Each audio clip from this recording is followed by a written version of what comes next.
नमस्ते बच्चों। तो आज हम पढ़ने जा रहे हैं कक्षा 9वीं की पहली कविता चांदनी रात, जिसके कवि का नाम है मैथिली शरण गुप्त। बहुत ही जाने माने हिंदी के कवि है मैथिली शरण गुप्त जी। इनका जन्म हुआ 3 अगस्त 1886 चिरगांव झांसी उत्तर प्रदेश। मृत्यु 12 दिसंबर 1964। परिचय। मैथिली शरण गुप्त जी खड़ी बोली के महत्वपूर्ण कवि हैं। आपकी रचनाएं मानवीय संवेदनाओं, विशेषतः नारी के प्रति करुणा की भावना से ओतप्रोत है। प्रमुख कृतियाँ: साकेत, महाकाव्य, यशोधरा, जयद्रथ वध, पंचवटी, भारत भारती, ये उनका खंड काव्य है। रंग में भंग, राजा प्रजा आदि, ये नाटक उनके प्रसिद्ध है।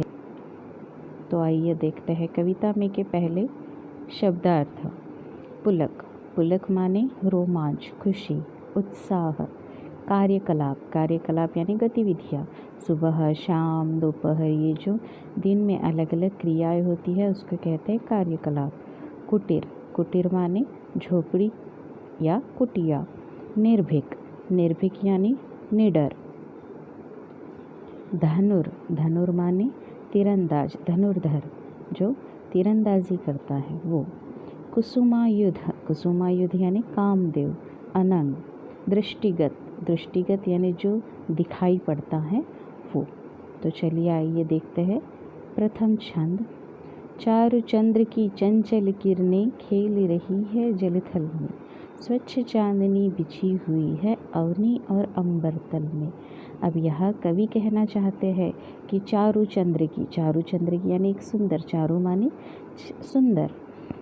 कवि कहते हैं कि सुंदर चंद्रमा की चंचल किरणें जल और थल में सभी स्थानों में खेल रही है। खेल रही है मानो एक छोटा सा बच्चा जिस तरह से खेलता है, सारे घर भर में इधर से उधर उछलता है, उसी तरह चंद्रमा की जो किरणें हैं वो आसमान में और पानी में और ज़मीन पर खेल रही है।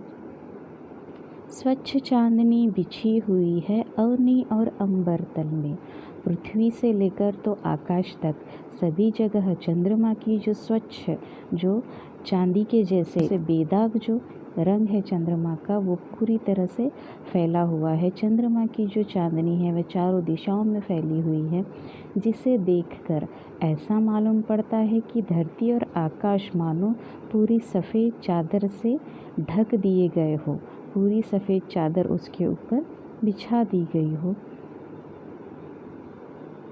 ये देखिए चंद्रमा का प्रकाश कितनी अच्छे से आसमान और पानी में हमें दिख रहा है। द्वितीय छंद। पुलक प्रकट करती है धरती हरित तृणों की नौकों से, मानो झूम रहे हैं तरुभी मंद पवन के झोंकों से। इसका मतलब होता है कि पृथ्वी पर जो हरी घास है, हरी घास के तिनकों की नोक के माध्यम से पृथ्वी अपनी प्रसन्नता व्यक्त कर रही है। जो भी घास है उसका जो तिनकों का जो एकदम पॉइंट होता है, वो पॉइंट से क्या हो रहा है, मानो वो पूरी हवाओं से लहरा कर झूम रहे हो और अपनी प्रसन्नता व्यक्त कर रहे हो। तिनकों के रूप में उसका रोमांच दिखाई देता है, अर्थात तिनकों की नोक चांदनी में चमकती है और उसी चमक से पृथ्वी की प्रसन्नता व्यक्त हो रही है। पृथ्वी प्रसन्नता कैसे व्यक्त करती है, तो हवाएं जो चलती है, वो हवाओं से जो पेड़ पौधे वो जो झूमते हैं, इसी तरह से हमें पता चलता है कि पृथ्वी भी क्या कर रही है, अपना आनंद व्यक्त कर रही है। मंद सुगंधित वायु जो बहती है, जिसके कारण वृक्ष धीरे धीरे हिलते हैं और जो लताएं हैं वो भी हिलती है, झूमती है, तब ऐसा मालूम पड़ता है कि मानो सुंदर वातावरण पाकर वृक्ष जो है, पेड़ पौधे जो है, वो भी मस्ती से झूम रहे हैं। यानी कवि ऐसा कहना चाहता है कि इस जो चंद्रमा की ये जो रात है, चंद्रमा की जो रात है, उस रात के कारण सारी जो प्रकृति है वो बहुत ज़्यादा खुश, प्रसन्न दिखाई दे रही है। ये देखिए यहाँ चंद्रमा की किरणें किस तरह से पेड़ पौधों पर पड़ रही है और वो झूम रहे हैं। तृतीय छंद। क्या ही स्वच्छ चांदनी है यह, है क्या ही निस्तब्ध निशा, है स्वच्छंद सुमंद गंध वह, निरानंद है कौन दिशा। अब इस कविता में यहाँ इस छंद में कवि जो है वो कवि कह रहे हैं। अब यहाँ उन्होंने किस चीज़ का रेफरेंस दिया है, तो यहाँ वो कहते हैं कि पंचवटी माने जहाँ भगवान राम ने कुछ समय अपना व्यतीत किया था, तो यहाँ वो उस समय का वर्णन कर रहे हैं जब राम, सीता और लक्ष्मण पंचवटी में रहते थे। पंचवटी में जब वो अपना समय बिता रहे थे, उस समय रात भर लक्ष्मण जी जो है वो रात भर कुटिया के बाहर संरक्षण करते थे। उसी तरह से रात भर संरक्षण करते समय उन्होंने कई रातें बाहर बिताई है, तो उस समय उन्होंने निसर्ग की हर कार्यकलाप का उन्होंने आनंद लिया है। तो यहाँ इस छंद में कवि लक्ष्मण जी का ही वर्णन करते हैं। वे कहते हैं, लक्ष्मण अपने मन के विचार करते हैं। अब मन में ही विचार कर रहे हैं लक्ष्मण कि ये जो सुंदर और चंचल ओस की बूंदें हैं, जो प्रकृति की प्रसन्नता और शोभा की प्रतीक है। आत्मीय प्रकृति दुख की घड़ी में हमारे साथ रोती हुई प्रतीत होती है। अब वो क्या कह रहे हैं कि ये जो ओस की बूंदें हैं, मानो जैसे इंसान को कभी कभी दुख होता है तो इंसान आंसू बहाता है, तो लक्ष्मण जी को ऐसा लगता है ये जो ओस की बूंदें हैं ना, ये ओस की बूंदें यानी जब कभी भी पृथ्वी दुखी होती हो या किसी को याद करती हो, उस समय पृथ्वी जो है वो भी शायद रोती है। यानी ये ओस की बूंदों के जो बूंदें हैं ये वही है।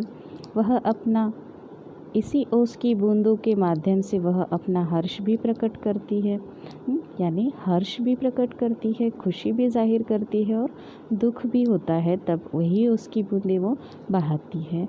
यह प्रकृति हमारी अनजाने में कई भूलों पर कठोरतापूर्वक दंड भी देती है। जो पृथ्वी है ना, पृथ्वी जब बहुत ज़्यादा प्रकोप में आ जाती है, गुस्से में आ जाती है, इंसान को दंड भी देती है। और जब बहुत ज़्यादा इंसान से, अपने बच्चों से प्रेम करती है, उस समय उन्हें दया भी बरसाती है। किंतु कभी कभी बड़ी दयालु होकर बूढ़ों की भी बच्चों के समान सेवा करती है। इस प्रकार प्रकृति कठोर और कोमल दोनों रूपों से हमारे सन्मुख प्रकट होती है। यहाँ प्रकृति में आत्मीयता और संरक्षण का भाव व्यक्त हुआ है। कवि कहते हैं कि यहाँ जो पृथ्वी है, जब हम गलती करते हैं तो एक माँ के समान हमें दंड भी देती है, और जब हम अच्छे से रहते हैं उस समय हमें प्रेम भी करती है, तो आत्मीयता भी देती है, हमें संरक्षण भी पृथ्वी जो है वो प्रदान करती है। ये देखिए आसमान में किस तरह से चांद खिला हुआ दिखाई दे रहा है।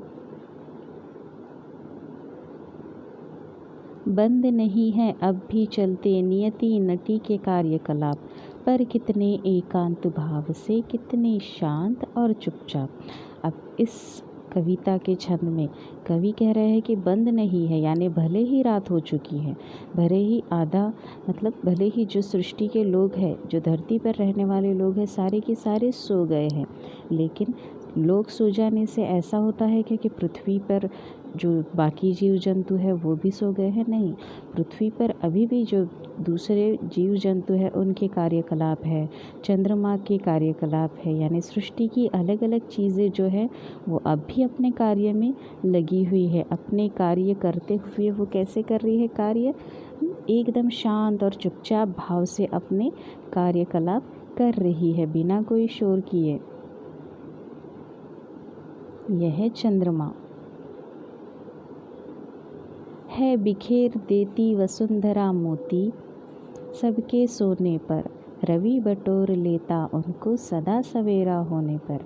माने है बिखेर देती वसुंधरा मोती, यानी जैसे ही रात होती है तो क्या होता है, जो वसुंधरा है, जो धरती माँ है, वो क्या करती है, सारे बच्चों पर अंधेरा, यानी अब सबको पता चल जाता है कि अंधेरा हो चुका है, माने अब सोने का समय हो गया है।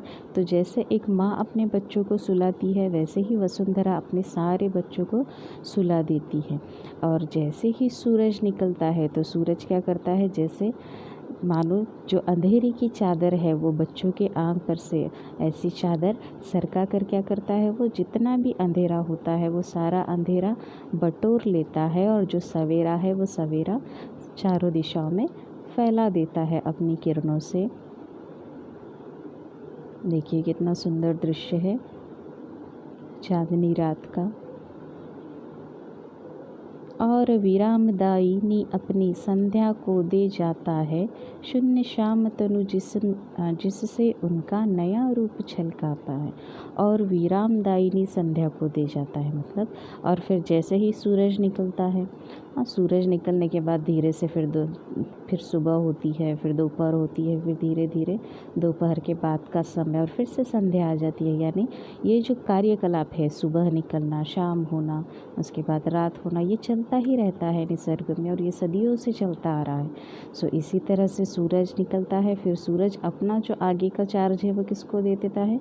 संध्या को दे देता है। शून्य श्याम तनु जिसमें उनका नया रूप छलकाता है। और फिर जैसे ही शाम होती है तो शाम का भी एक अपना ही क्या कहते हैं उसे, शाम की भी एक अपनी ही सुंदरता होती है। सो शाम का समय भी बहुत सुंदर प्रतीत होता है क्योंकि वो रात के आने का स्वागत करता है। पंचवटी की छाया में सुंदर पर्ण कुटीर बना, उसके सन्मुख स्वच्छ शिला पर धीर वीर निर्भीक नमना। अब कवि कहते हैं कि पंचवटी की छाया में, जो पंचवटी जहाँ नासिक के पास जो पंचवटी है वहाँ एक पर्ण कुटीर बनाई है। किसने बनाई है? राम ने, लक्ष्मण ने मिलकर एक पर्ण कुटीर बनाई है।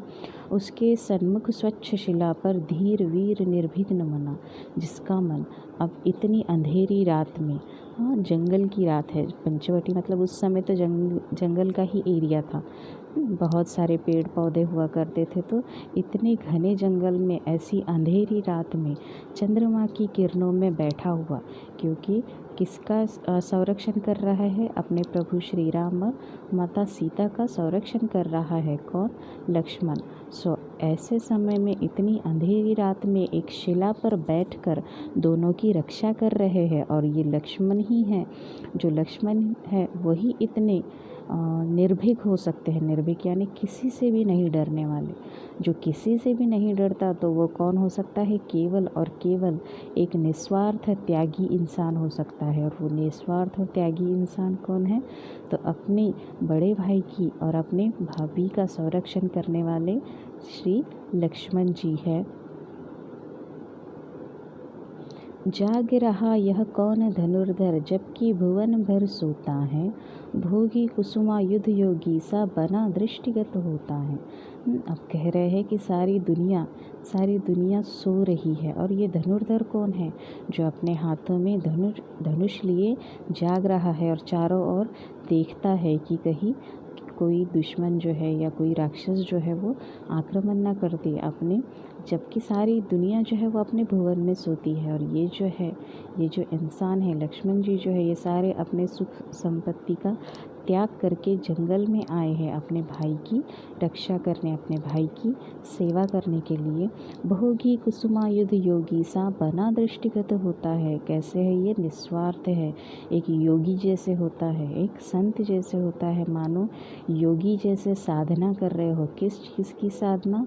तो अपने भगवान की, अपने बड़े भाई के संरक्षण की साधना कर रहे हो, ऐसे दृष्टिगत होता है, मानो वैसे दिखाई दे रहे हैं, ऐसे योगी है। तो ये योग किस चीज़ का कर रहे हैं लक्ष्मण? तो अपने भाई के प्रति कर्तव्य का, अपने भाई के सुख सुविधाओं का ध्यान रखने का कर्तव्य कर रहे हैं।